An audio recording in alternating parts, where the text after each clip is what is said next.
Assalamualaikum warahmatullahi wabarakatuh. Alhamdulillah wassalatu wassalamu ala Rasulillah.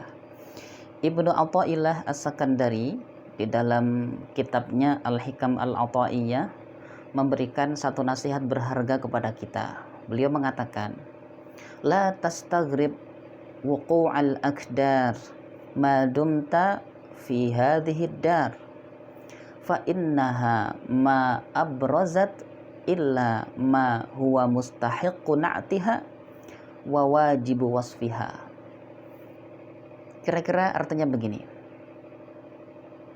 Janganlah heran dengan banyaknya kesulitan, kepayahan, musibah selama engkau masih berada di dunia ini. Karena memang dunia itu tidaklah menampakkan kecuali apa yang menjadi karakter aslinya dan apa yang menjadi sifat aslinya.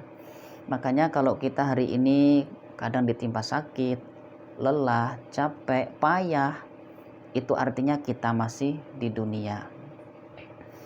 Nah, seberat apapun permasalahan yang kita hadapi, mungkin ada di antara kita masalah yang dihadapi itu kaitannya dengan ekonomi.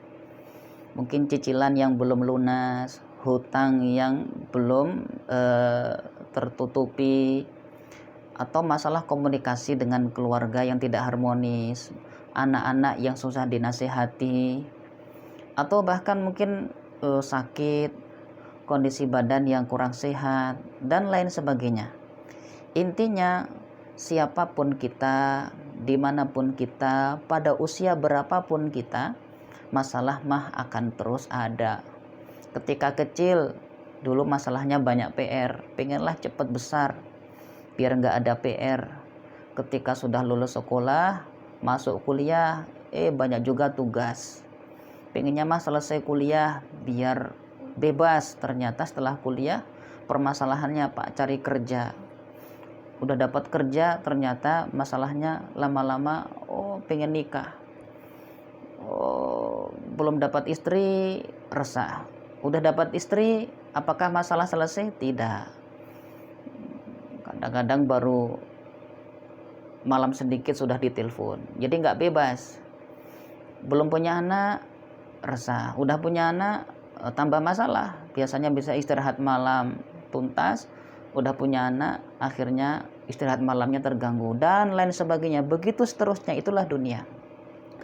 Tapi di antara kesempurnaan tauhid kita kepada Allah, seorang hamba yang tauhidnya sempurna hanya mencurhatkan masalahnya kepada Allah, bukan malah berkeluh kesahnya kepada medsos, kepada makhluk, kepada manusia.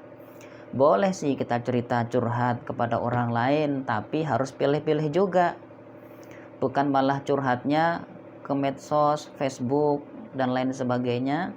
Mereka hanya kasih like, malah kadang-kadang share, sehingga masalah kita lebih banyak diketahui orang, tapi kita nggak dapat solusi apa-apa. Kita ini punya Tuhan yang begitu sangat maha istimewa. Allah itu Sami', maha mendengar semua keluh kesah kita. Allah dengar. Allah Basir, maha melihat apa yang sedang kita alami. Allah juga Latif, Allah itu maha lembut. Rahim, maha sayang kepada kita. Qadir, maha kuasa, termasuk untuk mengurai masalah-masalah kita. Dan Allah itu Mujib, maha mengabulkan doa-doa hambanya. Makanya sudah, jangan banyak curhat kalau kita ditimpa masalah.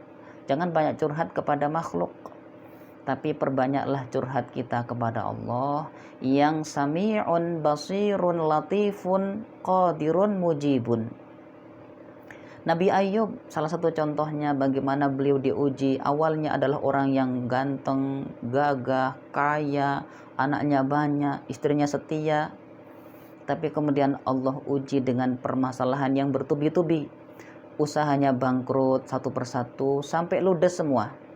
Anaknya diwafatkan oleh Allah satu persatu hingga tidak tersisa. Kesehatannya pun diambil oleh Allah. Beliau diberikan ujian sakit yang berkepanjangan. Bahkan pada akhirnya istrinya pun tidak sabar untuk menemani beliau dan mendampinginya. Disitulah beliau mau curhat sama siapa? Nggak ada tempatnya dicurhati. Hanya Allah tempat beliau untuk mengadukan semua yang beliau rasakan. Beliau membaca satu doa yang Allah abadikan di dalam surat Al-Anbiya. Rabbi inni massaniyadh-dhurru wa anta arhamur rahimin. Ya Allah, sungguh aku ditimpa dengan kesulitan yang sangat. Aku ditimpa dengan kesusahan yang berat. Beliau curhat saja, bercerita kepada Allah tentang apa yang beliau alami. Dan beliau tidak langsung minta, ya Allah angkat ini semua. Tidak.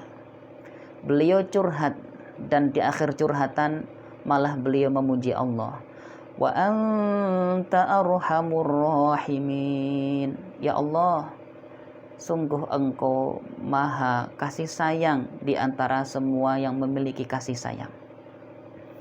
Dalam hadis qudsi Allah katakan, tidaklah hambaku memuji-mujiku sampai dia lupa, saking nikmatnya memuji malah lupa berdoa, kecuali aku pasti akan berikan kepadanya anugerah yang tidak pernah aku berikan kepada para pendoa. Selesai Nabi Ayub mencurhatkan masalahnya dan memuji Allah di akhir curhatnya, apa yang terjadi? Fastajabnalah. Kami ijabah apa yang sebenarnya diinginkan oleh Ayub.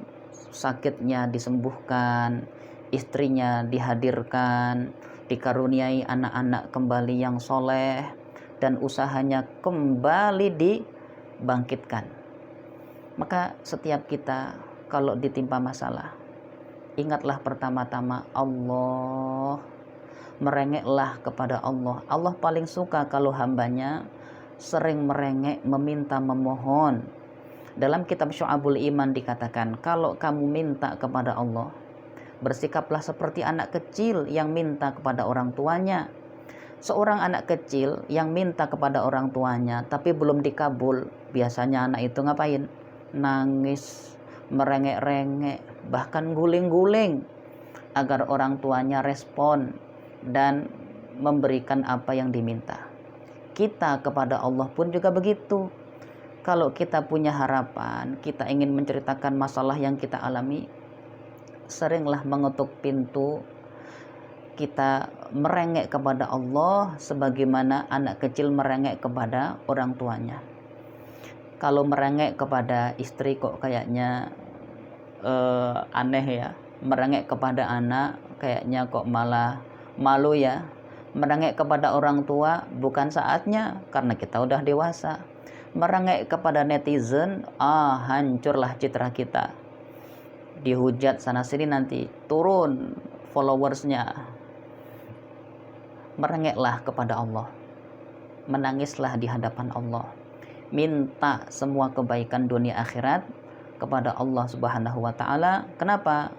Allah Sami', Maha mendengar.